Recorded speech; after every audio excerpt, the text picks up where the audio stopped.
السلام علیکم ورحمۃ اللہ وبرکاتہ۔ ہم بات کر رہے تھے حضرت حمزہ بن عبد المطلب کی۔ جب مسلمانوں نے مدینہ منورہ کی طرف ہجرت کی تو حضرت حمزہ رضی اللہ تعالیٰ عنہ ہجرت کی سعادت حاصل کرنے والوں میں سر فہرست تھے، اور مدینہ منورہ میں رہائش پذیر ہونے کے بعد جب مواخات کا سلسلہ قائم ہوا، رسول اللہ صلی اللہ علیہ وسلم نے امیر حمزہ اور زید بن حارثہ کے درمیان مواخات کا رشتہ قائم کیا، جو اپنے بلند درجے کو حاصل کر گیا۔ جب وراثت کی آیات ابھی نازل نہیں ہوئی تھیں تو حضرت حمزہ نے غزوہ احد کے موقع پہ حضرت زید بن حارث کے حق میں وصیت کرتے ہوئے کہا، اگر دوران جنگ میں قدرت الہی کے فیصلے کے مطابق جام شہادت نوش کر جاؤں تو یہ میرے دیگر رشتہ دار اور مومن برادران کی طرح میرے وارثین میں شامل ہوں گے، اور یہ وفاداری کی سب سے بڑی اعلیٰ مثال ہے۔ لیکن بعد میں کیونکہ وراثت کی آیتیں نازل ہو گئیں تو یہ آیتیں منسوخ ہو گئیں کہ مواخات میں جو بھائی چارہ حاصل ہوا تھا اس کی صرف دنیاوی اور روحانی حاصل تھی، اور وارثوں کو اپنا حق ملے گا۔ اب آتے ہیں رسول اللہ صلی اللہ علیہ وسلم کے حکم کے مطابق اس وقت قریش تجارت کی غرض سے خرید و فروخت کے لیے شام جایا کرتے تھے، تو شام کو جاتے ہوئے راستہ مدینہ منورہ کے پاس سے گزرتا تھا۔ اب اللہ کے رسول علیہ الصلاۃ والسلام نے ارادہ کیا کہ ان کا یہ آمد رفت کا سلسلہ یا راستہ منقطع ہونا چاہیے، تاکہ ان کو مسلمانوں کو مکے سے جبراً نکالنے اور ان کے مال و دولت پہ قبضہ جمانے کی سزا دی جا سکے۔ رسول اللہ صلی اللہ علیہ وسلم نے مجاہدین کے لشکر روانہ کرنے شروع کر دیے اور اس گھڑی کا انتظار کرنے لگے جب اللہ تعالیٰ آپ صلی اللہ علیہ وسلم اور آپ کے صحابہ رضی اللہ تعالیٰ عنہم کو جنگ کرنے کا حکم سنائے۔ سن 1 ہجری میں رمضان مبارک میں رسول اللہ صلی اللہ علیہ وسلم نے حضرت حمزہ کو 30 مہاجرین کے ساتھ سالار بنا کے سیف البحر کی طرف روانہ کیا اور حکم دیا کہ آپ شام سے واپس آنے والے قریش کے تجارتی قافلے کا راستہ روکیں گے۔ یہ قافلہ 300 مکی افراد پہ مشتمل ہے، جن میں ابو جہل بن ہشام بھی شامل تھا۔ حضرت حمزہ رسول اللہ صلی اللہ علیہ وسلم کے حکم کی تعمیل کرتے ہوئے اپنے ساتھیوں کے ہمراہ روانہ ہوئے اور سمندر کے ساحل پہ پہنچ گئے۔ وہاں قریشی قافلے سے آمنا سامنا ہوا اور دونوں طرف سے لڑائی کے لیے صف بندی ہو چکی، تو ایک مجدی بن عمر بن الجہنی درمیان میں رکاوٹ بن گئے، تو دونوں نے ان کی بات مان لی اور لڑائی ہوتے ہوتے رک گئی۔ ابن اسحاق رحمہ اللہ لشکر حمزہ کے بارے میں کہتے ہیں کہ بعض لوگوں کا کہنا ہے رسول اللہ صلی اللہ علیہ وسلم نے اپنی زندگی میں سب سے پہلے کسی لشکر کی قیادت کا فریضہ سونپتے ہوئے حضرت حمزہ رضی اللہ تعالیٰ عنہ کے ہاتھ میں جھنڈا تھمایا تھا، یعنی یہ پہلی بار ہوا تھا۔ اب آتے ہیں حضرت حمزہ بہت سے سارے معرکوں میں، غزوات میں آپ صلی اللہ علیہ وسلم کے ساتھ شامل رہے۔ اس کے بعد بدر کا دن آتا ہے، اور آپ جانتے ہیں کہ بدر کا دن حق و باطل کو جدا جدا کرنے کا دن تھا۔ اللہ کی توفیق سے اس دن کافروں نے جان لیا کہ حق اور ایمان کا راستہ اپنانے والے ہی اس دنیا میں سرخرو ہوں گے، اور اللہ کی تائید اور نصرت بھی ان لوگوں کو ملے گی۔ یہ لوگ اپنے پختہ ایمان پہ سرشار تھے، اپنے یقین کی طاقت پہ نازاں تھے، دوسری طرف کبر اور غرور اور کفر میں جکڑے ہوئے کافر اور فاجر، یہ ان کا لشکر تھا۔ بدر کا دن زندگی اور موت کے درمیان حد فاصل قائم کرنے کا دن تھا۔ اس دن اللہ کا کلمہ بلند ہوا اور اسے تو بلند ہی ہونا ہے تا قیامت تک۔ اور یہ ایسا دن ہے جس میں کفر سرنگو ہوا اور اسے سرنگو ہی ہونا تھا۔ بدر کے دن اللہ تعالیٰ نے حق اور اہل حق کے لیے عزت اور شرافت کے دروازے کھول دیے۔ اہل بدر کو عزت اور کرامت ملی اور حق اپنانے کے لیے وہ معزز اور محترم ہوئے۔ بہرحال جنگ ہوتی ہے، اللہ تعالیٰ مسلمانوں کی قلیل تعداد کو نصرت بخش دیتے ہیں اور قیامت تک یہ واقعہ قرآن مجید کی زینت بن جاتا ہے۔ اس جنگ کو ہارنے کے بعد کفر میں ایک زلزلہ برپا ہو جاتا ہے، ان کے دل میں بدلے کی آگ بھڑکتی ہے اور اب وقت آ جاتا ہے غزوہ احد کا۔ مسلمانوں نے اس کی تیاری کر رکھی تھی۔ حضرت حمزہ بھی ان لوگوں میں شامل تھے جو اپنے دشمنوں سے مدینہ منورہ سے باہر نکل کر جرأت مندانہ انداز میں مقابلہ کرنے کا جذبہ رکھتے تھے۔ حضرت حمزہ اللہ کے رسول کی طرف متوجہ ہو کے عرض کرتے ہیں، یا رسول اللہ صلی اللہ علیہ وسلم، قسم ہے مجھے اس ذات کی جس نے آپ پہ کتاب نازل کی، میں اس وقت تک کھانا نہیں کھاؤں گا جب تک اپنی تلوار کے ساتھ دو چار ہاتھ نہ کر لوں۔ مشرکین کا لشکر مکہ سے 3000 جنگجوؤں کی تعداد میں روانہ ہوا۔ اس کے ساتھ چند عورتیں بھی تھیں تاکہ مردوں کو لڑائی میں بھڑکا سکیں۔ یعنی کافروں میں یا مشرکین میں یا قریش میں یہ رواج تھا کہ جنگ میں وہ اپنی عورتوں کو بھی لے جاتے تاکہ وہ اشعار کہتی اور ان کے جذبات کو بھڑکاتی اور وہ تازہ دم ہو کے لڑائی پہ آمادہ ہو جاتے۔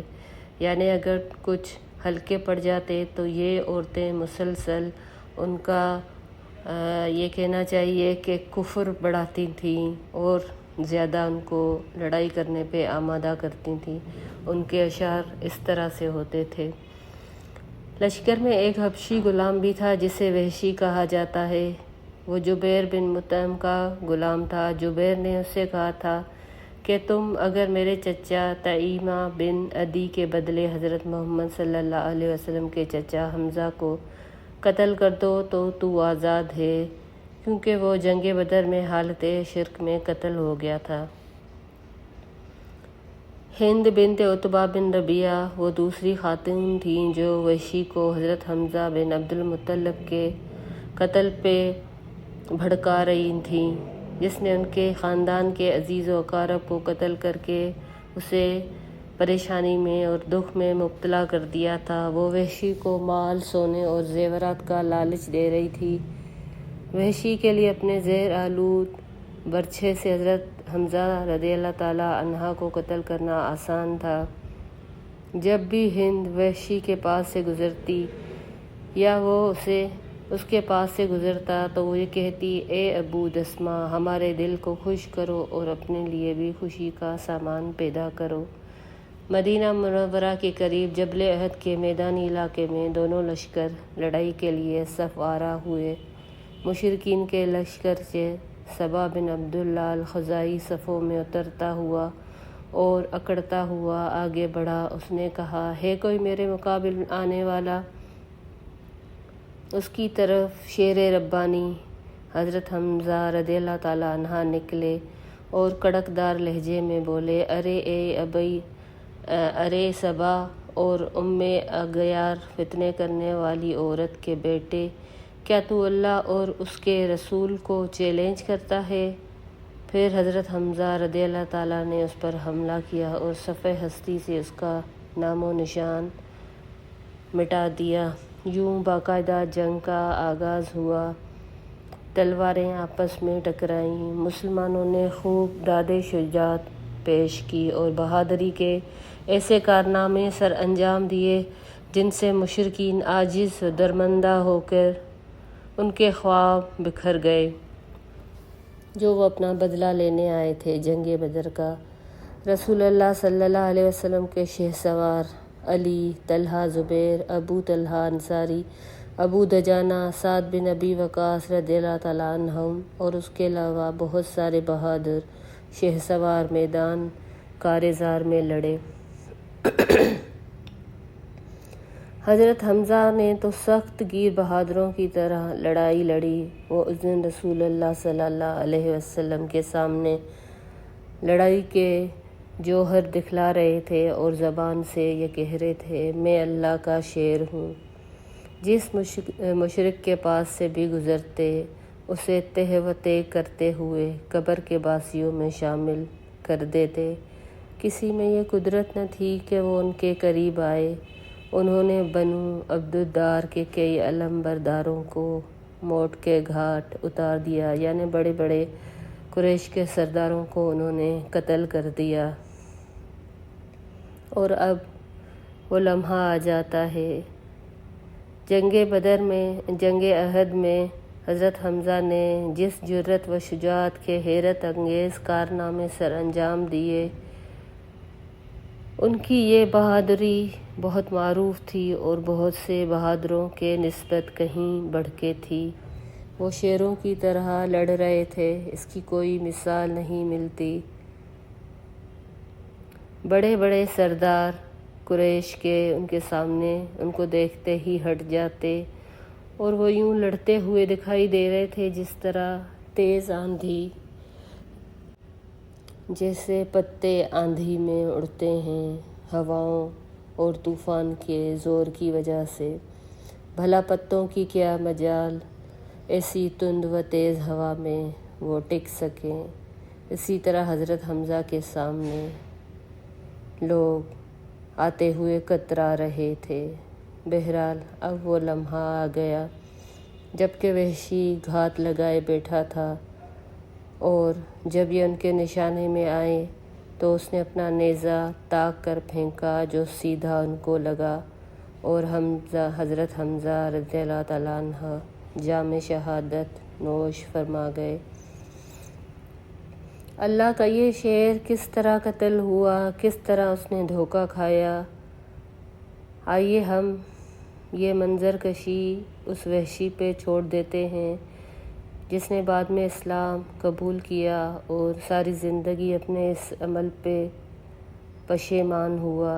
وہ اس درد بھری داستان کو اس طرح سے بیان کرتے ہیں کہ میں جبیر بن مطعم کا غلام تھا، اس کا چاچا طعیمہ بن عدی جنگ بدر میں قتل ہو گیا تھا۔ جب قریش جنگ احد کے لیے روانہ ہوئے تو مجھے جبیر نے کہا، اگر تو میرے چچا کے بدلے حضرت محمد صلی اللہ علیہ وسلم کے چچا حضرت حمزہ رضی اللہ تعالیٰ عنہ کو قتل کر دے تو آزاد ہے۔ یعنی وہ اپنے چچا کا بدلہ آپ صلی اللہ علیہ وسلم کے چچا کو قتل کروا کے شہید کروا کے لینا چاہتا تھا۔ میں لوگوں کے ساتھ روانہ ہوا اور نیزہ حبشیوں کے انداز میں پھینکا کرتا تھا۔ حبشی نیزہ پھینکنے میں بڑے ماہر تھے، کم ہی میرا نشانہ خطا ہوتا تھا۔ جب لشکر آپس میں نبر آزما ہوا، میں نکلا، حضرت حمزہ رضی اللہ تعالیٰ عنہ کو دیکھنے لگا، اس کی تاڑ میں رہا، یہاں تک کہ میں نے اسے دیکھا۔ مجھے لوگوں کے جھرمٹ میں یوں دکھائی دیا جیسے براؤن کلر کا ایک اونٹ ہوتا ہے اور اس کا رنگ بہت نمایاں اور نظروں کو بہت بھلا لگتا ہے۔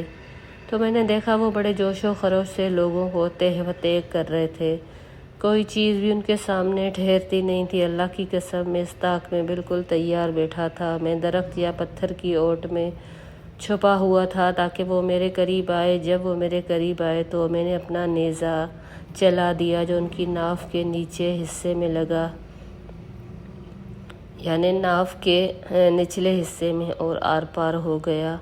وہ میری طرف لپکے لیکن کھڑے نہ رہ سکے اور بے بس ہو کر گر گئے۔ میں نے اسے اسی حالت میں رہنے دیا یہاں تک کہ وہ اللہ کو پیارے ہو گئے۔ میں نے اپنا نیزہ پکڑ لیا اور واپس چل دیا۔ اس کام کے علاوہ مجھے کچھ بھی کرنے کی ضرورت نہیں تھی۔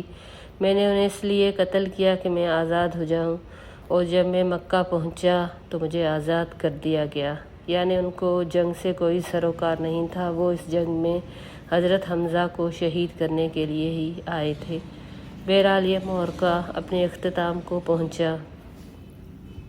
رسول اللہ صلی اللہ علیہ وسلم کو اپنے چچا حضرت حمزہ کے قتل کا پتہ چلا تو آپ صلی اللہ علیہ وسلم ان کو دیکھنے کے لیے نکلے۔ ان کی میت کو تلاش کرنے کے لیے نکلے تو دیکھا کہ اس کا مسلح کیا ہوا تھا۔ آپ نے ان کو اس حالت میں دیکھ کر کہا، فرمایا، میں تیری طرح تو کبھی کسی کو قتل نہ کیا گیا تھا۔ اس سے بڑھ کر میرے لیے کوئی اندوہناک حادثہ پیش نہ آیا تھا۔ پھر آپ صلی اللہ علیہ وسلم نے فرمایا کہ اللہ تعالیٰ نے کسی بھی جگہ قریش پر مجھے غلبہ دیا تو میں تیرا بدلہ ضرور لوں گا۔ جب مسلمانوں نے اپنے شہداء ساتھیوں کی لاشوں کی حالت زار دیکھی کہ ان کے ناک کان کاٹ دیے گئے، آنکھیں نکال دی گئیں، ہونٹوں کو چیر پھاڑ دیا گیا اور چہرے مسخ کر دیے گئے، یہ دیکھا کہ رسول اللہ صلی اللہ علیہ وسلم اپنے چچا کی لاش دیکھ کر بڑے ہی غمگین ہوئے، اور انہوں نے جوش اور جذبے کا اظہار کرتے ہوئے کہا کہ اگر اللہ نے مجھے کبھی بھی ان پر غلبہ دیا تو ہم ان کا اسی طرح مسئلہ کریں گے کہ کبھی کسی عرب نے ایسا کسی کا مسئلہ نہیں کیا ہوگا۔ تھوڑی ہی دیر میں حضرت جبریل امین جبریل علیہ السلام دستور الہی کے اللہ کے دستور کو لے کر نازل ہوئے، جس میں قصاص کے حوالے سے عدل اور انصاف کو پیش نظر رکھنے کا پیغام تھا۔ اللہ نے تسلی دی اور فرمایا کہ اگر تم بدلہ لو تو اسی قدر لو جس قدر تم پہ زیادتی کی گئی ہے، اگر تم صبر کرو تو یقیناً یہ صبر کرنے والوں کے حق میں بہتر ہے۔ اے نبی صلی اللہ علیہ وسلم، صبر سے کام کیے جاؤ، اور تمہارا یہ صبر اللہ ہی کی توفیق سے ہے، اور ان لوگوں کی حرکات پہ رنج نہ کرو اور نہ ان کی چال بازیوں پر دل تنگ ہو۔ اللہ ان کے ساتھ ہے جو تقوی سے کام لیتے ہیں اور وہ احسان کرنے والے ہیں۔ اصل میں نبی کریم صلی اللہ علیہ وسلم کے یہ جذبات شدت غم کی وجہ سے تھے، اور ساری زندگی ان کو یہ غم رہا، کیونکہ ان کے چچا ان کے رضائی بھائی بھی ہوتے تھے۔ بہرحال اللہ کے حکم کے آگے تسلیم و رضا کا پیکر بن جاتے ہیں، اور اپنے محبوب چچا اور تمام مسلم معاشرے کے شیر حضرت حمزہ بن عبد المطلب کے قتل پر صبر اور تحمل کا مظاہرہ کرنے لگتے ہیں۔ سیرت کی کتابوں میں یہ بھی آتا ہے کہ حضرت صفیہ بن عبد المطلب، جو حضرت زبیر کی والدہ تھیں، اپنے بھائی کی میت کو دیکھنے کے لیے آئیں۔ رسول اللہ صلی اللہ علیہ وسلم نے ان کے بیٹے حضرت زبیر کو حکم دیا کہ وہ اسے یہاں سے کسی دوسری طرف سے لے جائیں تاکہ اپنے بھائی کی حالت کو نہ دیکھ سکیں۔ جب اسے روکا گیا تو کہنے لگی، مجھے کیوں روکتے ہو؟ مجھے پتہ چل چکا ہے کہ میرے بھائی کی ناک اور کان کاٹ دیے گئے ہیں، اس کے چہرے کو مسخ کر دیا گیا ہے، اس کے لاش کا مسئلہ کر دیا گیا ہے۔ کوئی بات نہیں، یہ سب کچھ اللہ کی راہ میں ہوا۔ ہم اللہ کے رضا پہ راضی ہیں۔ میں ثواب کی نیت کیے ہوئے انشاءاللہ صبر کا مظاہرہ کروں گی۔ اپنے بھائی کی میت پہ آتی ہیں، انا للہ و انا الیہ راجعون پڑھتی ہیں، اور حضرت حمزہ کے لیے دعائے مغفرت کرتی ہیں۔ رسول اللہ صلی اللہ علیہ وسلم شہداء کو ان کے کپڑوں میں نہلائے بغیر خون آلود حالت میں دفن کرنے کا حکم دیتے ہیں کہ انہیں غسل نہ دیا جائے، اور فرمایا، میں تم پر گواہ ہوں گا تین تین دو دو کو ایک قبر میں اکٹھا کیا جاتا اور دریافت کیا جاتا قرآن کسے زیادہ یاد ہے اسے پہلے لحد میں اتارا جاتا، 2 یا 3 افراد کو ایک ہی کپڑے میں کفن پہنایا جاتا۔ شہداء کا منظر بڑا ہی جگر خراش تھا۔ حضرت خباب رضی اللہ تعالیٰ عنہ بیان کرتے ہیں کہ میں حضرت حمزہ رضی اللہ تعالیٰ عنہ کے کفن کی چادر چھوٹی تھی، اگر سر پہ ڈالتا تو پاؤں ننگے ہوتے اور پاؤں ڈھانکتے تو سر ننگا ہوتا۔ بالآخر سر کو کپڑے سے ڈھانک دیا اور پاؤں پہ گھاس ڈال دی۔ حضرت حمزہ رضی اللہ تعالیٰ کو اس کے بھانجے عبداللہ بن جہش کے ساتھ ایک ہی قبر میں دفن کیا گیا۔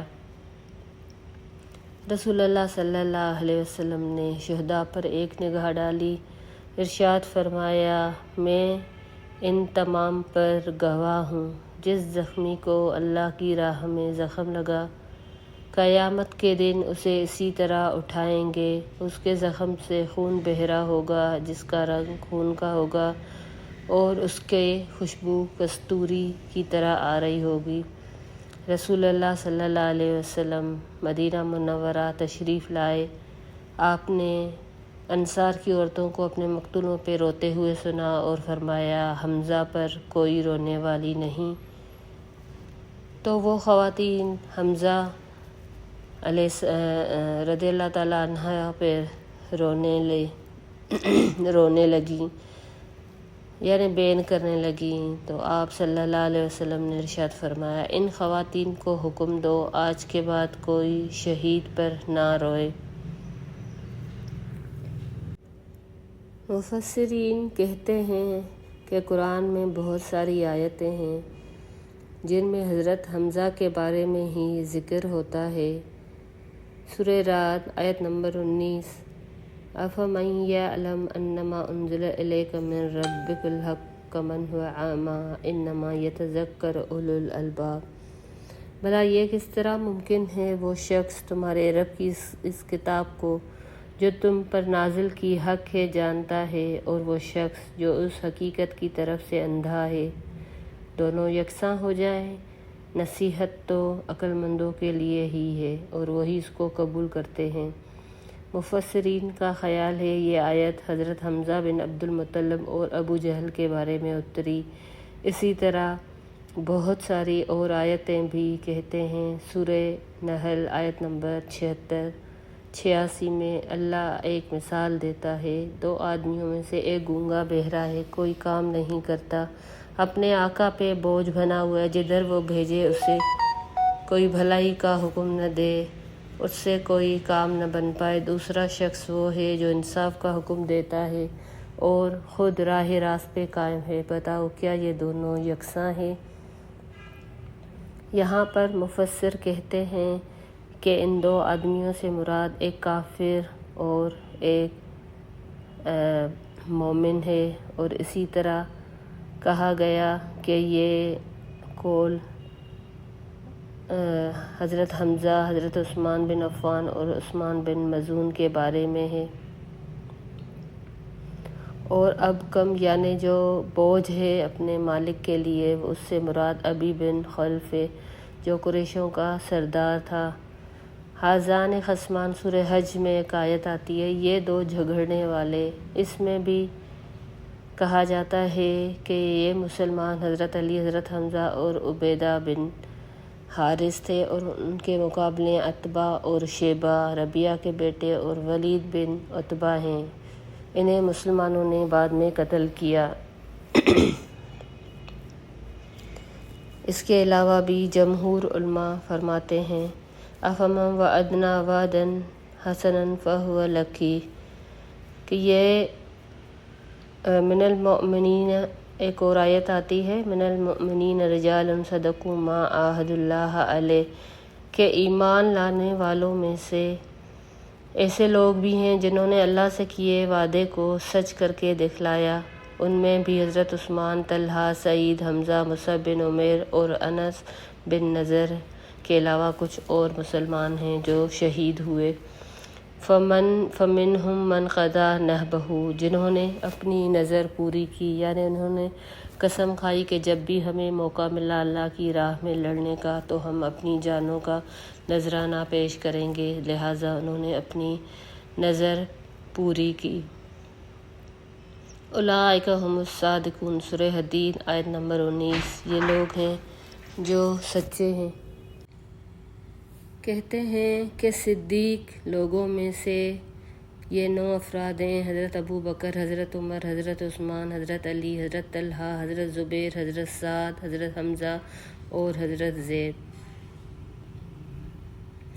بہرحال اس طرح سے یہ اللہ کے شعر اپنے بھتیجے محمد صلی اللہ علیہ وسلم کے شعر، رسول اللہ صلی اللہ علیہ وسلم کے مخلص چچا شہسوار، انہوں نے قابل تعریف زندگی بسر کی اور اللہ کی راہ میں شہادت کی موت پائی۔